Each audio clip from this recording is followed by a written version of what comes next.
Hello students, welcome again. We are going to start the third part of the important questions of acid base and salt of class 10th. In previous videos we have already discussed nearly 33 questions of this chapter, means you have gone through 33 questions that had been asked in board examination. मतलब 33 questions हम लोग अभी तक देख चुके हैं इस series में, इस चैप्टर से, यानी 33 पॉसिबिलिटीज़ आपको दे दी गई है जो कि फिर एग्ज़ाम में से आ सकती हैं। कुछ और क्वेश्चंस अब हम देखेंगे इस वीडियो में, और आगे के एक दो और पार्ट्स अभी और इसमें आने हैं। तो अगर इन सभी पार्ट्स को आप देखें, सभी क्वेश्चंस को ध्यान से देखें, तो आपके कोई डाउट्स बच नहीं पाते हैं। अगर फिर भी कोई बचते हैं तो आप बेफिक्र होके मैसेज करिए, कमेंट करिए, कहीं भी, बस आप अपने डाउट्स हमारे तक पहुंचाइए किसी भी सोर्स से, हम उनका सलूशन आपको फिर से दे देंगे। तो चलिए आज के इस वीडियो को स्टार्ट करते हैं। इसका पहला क्वेश्चन है, और टोटल इस सीरीज का 34th question, explain the action of dilute HCl on magnesium ribbon. यानी डाइल्यूट HCl जब रिएक्शन कराएं मैग्नीशियम रिबन पे तो क्या होगा। तो we know that when acid react with metal then it forms salt and hydrogen gas is released। तो ये क्या हो जाएगा, MgCl2 और हाइड्रोजन गैस रिलीज हो जाएगी। ठीक है। Second one, reaction with sodium hydroxide, reaction of acid with sodium hydroxide which is a base, and we know that when acid react with base it forms salt and water is also a byproduct, means here will be NaCl plus H2. Okay, and then third one, crushed eggshell, which is we have not gone through it but we are going to discuss it now. Whenever question is given about the crushed eggshells, means crushed eggshells are made up of calcium carbonate। crushed eggshells जो होते हैं वो calcium carbonate के बने होते हैं, यानी यहाँ पे बात कर रहा है HCl का रिएक्शन कैल्शियम कार्बोनेट से। तो अगर ये चीज़ हमें समझ में आ गई है तो हम जानते हैं कि जब एसिड से मेटल कार्बोनेट या मेटल बाइकार्बोनेट रिएक्ट करते हैं तो क्या प्रोडक्ट बनता है, साल्ट, कार्बन डाइऑक्साइड और वाटर। तो यहाँ पे हमारा प्रोडक्ट हो जाएगा साल्ट, कार्बन डाइऑक्साइड और वाटर, तीन प्रोडक्ट बन जाते हैं। इसको आप बैलेंस कर लीजिए। ठीक है। तो ये हमारा 34th क्वेश्चन के तीनों पार्ट का सॉल्यूशन था। ठीक, अब चलते हैं हम लोग नेक्स्ट क्वेश्चन यानी क्वेश्चन नंबर 35 पे। क्या कह रहा है क्वेश्चन नंबर 35 हमारा, कह रहा है tap water conducts electricity whereas distil water does not. कह रहा है कि जो टैप वाटर होता है, जो नल से पानी मिलता है, वो इलेक्ट्रिसिटी कंडक्ट करता है, जबकि जो डिस्टिल वाटर होता है वो इलेक्ट्रिसिटी कंडक्ट नहीं करता है। क्यों? Because tap water contains ions of acids and base. Tap water में क्या होता है, आयंस होते हैं एसिड और बेस के, therefore tap water conducts electricity, whereas distil water is free of ions. Distil water क्या होता है, फ्री ऑफ आयंस होता है, उसमें आयंस नहीं होते हैं। Therefore we know that wherever there is no charge, there is no free of electrons, there is no ions, then there will be no flow of current, because actually the current is flow of charges or flow of electrons. So distilled water does not conduct electricity because there is no free ions. Question number 36, during summer season a milkman usually adds a very small amount of baking soda to milk. Why? कह रहा है कि गर्मी के season में जो milkman होता है, जो ग्वाला होता है, वो अपने दूध में, फ्रेश मिल्क में थोड़ा सा बेकिंग सोडा का अमाउंट मिला देता है। क्यों ऐसा करता है वो? तो गर्मी के दिनों में जो दूध होता है वो बड़ी तेज़ी से उसका pH जो होता है वो डिक्रीज होता है, यानी एसिडिक बन जाता है, यानी वो बहुत जल्दी दही बन जाता है, कर्ड बन जाता है। तो वो कर्ड ना बन जाए इसलिए उसके pH को मेंटेन करने के लिए उसमें थोड़ा सा अमाउंट बेकिंग का सोडा का मिलाता है, जो कि एक तरह का क्या है, बेस है। तो जब उसमें बेस मिला देता है तो उसका pH हाई हो जाता है, तो थोड़ा सा गिर भी जाता है अगर, तो वो कर्ड में कन्वर्ट नहीं होता है। Therefore milkman mix some amount of baking soda to fresh milk to avoid conversion of milk to curd, because in summer season milk easily converted into curd and pH of the milk decreases, so to maintain the pH of milk baking soda is added by milkman. ठीक है। Question number 37, for dilution of acid water is added or acid water we have already discussed so many times, so don't need to discuss it again. Next, dry litmus paper and dry HCl जब add करते हैं तो क्या होता है, we have gone through this question also. 39, ammonia is a base but does not contain hydroxyl group. It is an important question. Question is that ammonia NH3 एक base है, फिर भी इसके पास तो OH ग्रुप है नहीं. We have studied that a base contain OH minus ion but it does not contain any OH minus ion. Then why it is called base? But we have gone through that the definition. When base is dissolved in water it dissociate OH minus ion. तो अगर हम इसका water से reaction कराएं तो हम देखते हैं कि ये प्रोडक्ट बनता है NH4 प्लस और OH माइनस आयन. तो ये प्रोडक्ट में OH माइनस आयन तो रिलीज हो जा रहा है, therefore it is a base. Question number 40.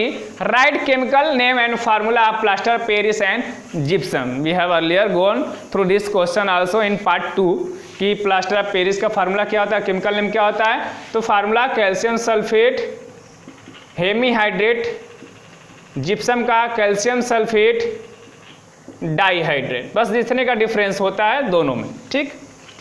Question number 41. How washing soda is obtain from baking soda. तो इस क्वेश्चन को भी हम लोग कई बार इस तरह के सीरीज में देख चुके हैं. तो क्वेश्चन नंबर 42.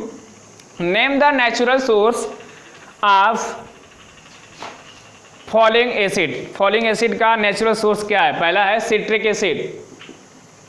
सिट्रिक एसिड कहाँ कहाँ पाया जाता है? तो वो लेमन में, ऑरेंज में पाया जाता है. ऑक्जेलिक एसिड का पूछ रहा है, ऑक्जेलिक एसिड कहाँ पाया जाता है? तो ऑक्जेलिक एसिड जो है हमने पिछली वीडियो में देखा, टोमेटो में, गुआवा में. ठीक. फिर लैक्टिक एसिड, लैक्टिक एसिड जो होता है वो कर्ड में पाया जाता है. टार्टेरिक एसिड ये भी हम लोग पिछले वीडियो में डिस्कस कर चुके हैं, टैमरिंड में.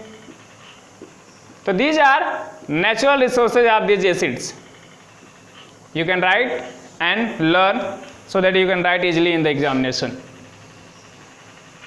Next question, question number 43. The pH of 4 solutions, that is A, B, C, D are A 11, B 5, C 7 and D is 2. Predict the nature of this solution. That is ABCD का nature यहाँ पे क्या है, कौन इसमें acidic है, कौन basic है, कौन न्यूट्रल है और कौन सॉल्ट है, ये हमें बताना है. Then we know that if the pH is greater than 7 the solution will be basic, and if pH is less than 7 it is acidic, and if pH is 7 then it is salt or neutral. Then we can say that it is a base, acid, and we can also say it is weak acid. 7 neutral, 2 pH बहुत कम है यानी strong acid. तो in this way you can predict, and when we were studying about this pH we have gone through such questions also. Question number 44. What is the constituents of baking powder? यानी baking powder किन किन चीज़ों से मिलकर बना होता है. तो we have gone many times. अब ये वर्ड हमें बार बार रिपीट करना है. क्यों? क्योंकि जैसे जैसे हम इस सीरीज में आगे बढ़ते जाएंगे तो जो क्वेश्चंस हैं वो हमें मिलेंगे कि रिपीटेड हो रहे हैं. यानी भले से हमें नंबर 100 क्वेश्चंस के मिल जाए, 70 क्वेश्चंस के मिल जाए, लेकिन एक्चुअली वो 20 क्वेश्चंस को ही कोरिलेट कर रहे होंगे. यानी बस हमें 20 क्वेश्चन जो हैं, 20 से 30 क्वेश्चन हमें इस चैप्टर में अच्छे से समझ लेने हैं, बाकी पूरे चैप्टर हमें आसानी से तैयार हो जाएगा. बेकिंग सोडा बेकिंग पाउडर किससे मिलकर बना होता है? तो बेकिंग सोडा से, यानी NaSCO3 और साथ ही साथ टार्टेरिक एसिड से, इन दोनों को मिलाकर बनाया जाता है बेकिंग पाउडर. ठीक है. And question number 45. Why does cake or bread swell on adding baking powder? Write chemical equation. कह रहे कि केक या ब्रेड जो होता है वो स्वेल कर जाता है. क्यों? जब उसमें बेकिंग पाउडर मिलाया जाता है. तो बेकिंग पाउडर यानी जनरली ये हम लोग लिखते हैं जब भी बेकिंग पाउडर की भी बात आए तो तो जब इसको ऐड किया जाता है और इसमें जब हीट होता है, मिलाकर उसमें जब हीट करते हैं हम लोग ब्रेड में या केक में, और इसको हीट करते हैं पकाने के लिए, तो ये ब्रेक हो जाता है Na2CO3 में, CO2 में और H2O में। ठीक है, तो ये जो हमारा यहाँ पे CO2 रिलीज होता है इस रिएक्शन में, वही क्या करता है, केक को और ब्रेड को स्वेल कराता है, जिसकी वजह से वो काफ़ी फ्लफी हो जाते हैं। ठीक है, अब चलते हैं कुछ और क्वेश्चंस के साथ। कुछ और क्वेश्चंस हमने लिख लिए हैं और इसी के साथ 50 क्वेश्चंस कवर हो जाएंगे इस सीरीज के, जिसमें 46 क्वेश्चन कह रहा है equal length of magnesium ribbon are taken in 2 test tube. कह रहा है 2 टेस्ट ट्यूब हैं, एक टेस्ट ट्यूब ए और एक बी, दोनों में इक्वल लेंथ का मैग्नीशियम रिबन मिलाया गया। टेस्ट ट्यूब ए में H2SO4 है, जबकि टेस्ट ट्यूब बी में H2CO3 है। हम जानते हैं कि ये स्ट्रॉन्ग एसिड है और ये वीक एसिड है। ठीक, क्वेश्चन क्या है, identify the test tube showing vigorous reaction. किसमें जल्दी रिएक्शन होगा, तो जल्दी रिएक्शन किसमें होगा, जिसमें स्ट्रॉन्ग एसिड होगा, यानी H2SO4 है टेस्ट ट्यूब ए में। ठीक, second, give reason to support your answer. Reason क्या है, we know strong acid react with metal very vigorously, बहुत तेजी से वो रिएक्शन देते हैं। Third, name the gas liberated. तो एक मेटल से जब एसिड का रिएक्शन होगा, दोनों में से किसी का भी रिएक्शन हो तो साल्ट बनेगा और हाइड्रोजन गैस रिलीज हो जाएगा। दोनों में कौन सा गैस रिलीज हो रहा है, hydrogen. How will you prove it's liberation, कैसे आप प्रूव करोगे कि हाइड्रोजन गैस रिलीज हो रही है। तो अगर हम मैच स्टिक बन करके या स्प्लिंटर बन करके ले जाएं वहाँ पे जहाँ टेस्ट ट्यूब पे रिएक्शन करा रहे हैं, तो वो बर्न करेगा with pop sound. This is identification of liberation of hydrogen gas. Hydrogen gas का आइडेंटिफिकेशन क्या है कि जब भी हम लोग मैच स्टिक के पास या कभी भी जलते हुए चीज़ के पास ले जाएंगे तो वो जलेगा तेजी से और पॉप साउंड रिलीज हो जाएगा। Out of 2 acids taken above, दोनों एसिड्स में which one will have lower pH value, किसका पीएच वैल्यू लोअर होगा। तो जो एसिड स्ट्रांग होगा उसका पीएच वैल्यू लोअर होगा, यानी इसका पीएच वैल्यू लोअर होगा। And which will have lower H+ ion concentration, तो जो वीक एसिड होगा उसका लोअर हाइड्रोजन आयन कंसंट्रेशन होगा, यानी इसका आंसर हो जाएगा कार्बोनिक एसिड। ठीक, नेक्स्ट क्वेश्चन है क्वेश्चन नंबर 47। क्या कह रहा है, write the name given to bases that are highly soluble in water.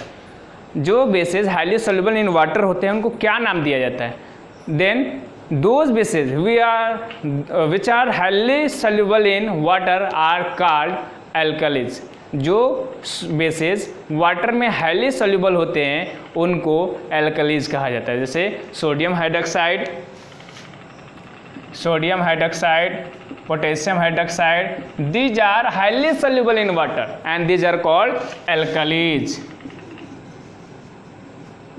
Alkalis, ठीक है, कली। Question number 48, how is 2 decay related to pH and how can it be prevented. तो ये लेक्चर में भी हम लोग डिस्कस कर चुके हैं कि 2 डिके कैसे पीएच से रिलेटेड होता है। वी नो दैट 2 थिन enamels are made up of calcium phosphate. 2 थिन एनिमल जो होते हैं वो कैल्शियम फॉस्फेट से मिलकर बने होते हैं, और जैसे हमारे माउथ का पीएच जो होता है जो लोअर हो जाता है यानी ज़्यादा एसिडिक हो जाता है, तो इससे रिएक्ट करता है यानी हमारे दांतों से, और उसको डिके करना शुरू कर देता है। तो इसको रोक कैसे कर सकते हैं, जब लोअर पीएच हो रहा है यानी पीएच बढ़ाना है, यानी बेसिक करना है, यानी किसी बेस से रिएक्शन कराएगा। और वो बेस कौन सा होता है, टूथपेस्ट से। सोडियम हाइड्रोक्साइड लेकर अब मत करने लगिएगा, ठीक है। बेस लिया जाता है और बेस में क्या होता है, पेस्ट किया जाता है टूथपेस्ट, और टूथपेस्ट में बेस होता है। क्या आपके टूथपेस्ट में बेस है, क्या आपके टूथपेस्ट में नमक है। Question number 49, explain why aqua solution of N acid conduct electricity. Aqua solution जो एसिड का होता है वो इलेक्ट्रिसिटी कंडक्ट क्यों करता है, इसको आप एक्सप्लेन करिए।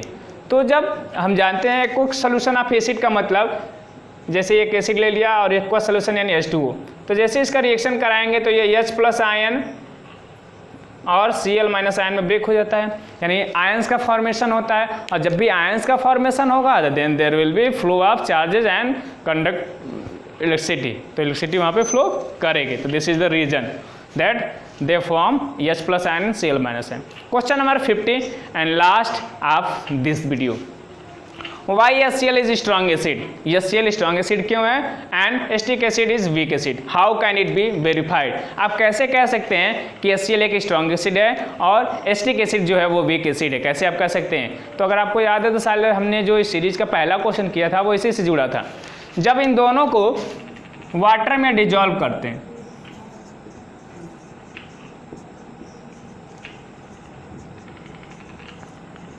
तो जब एसिड को वाटर में डिजॉल्व करते हैं तो वो अपने आयंस में डिसोसिएट हो जाता है, ठीक। तो जो हाइड्रोक्लोरिक एसिड है तो जब एक्सपेरिमेंट करते हैं तो ये कंप्लीटली अपने आयंस में डिसोसिएट हो जाता है, जबकि इसके कुछ ही परसेंटेज, जैसे अगर हमने मान लीजिए 100% की बात करें तो ये नियरली 95% डिसोसिएट हो जाता है, जबकि जो एसिटिक एसिड होता है वो बस कहीं 5% डिसोसिएट होता है, 5% 10%। तो इसलिए इनका डिसोसिएशन बहुत कम होता है, इसलिए हम कहते हैं कि एसिटिक एसिड जो है वो एक वीक एसिड है, ठीक है। तो इसी के साथ इस वीडियो को बस यहीं पे थम रुक जा, क्योंकि ज़्यादा क्वेश्चन एक साथ ठीक नहीं है। 50 क्वेश्चन हो चुके हैं, नोट्स बना लीजिए, तैयार कर लीजिए, फिर मिलते हैं नेक्स्ट वीडियो में। वीडियो को लाइक, अपना प्यार देना मत भूलिए। जय हिंद।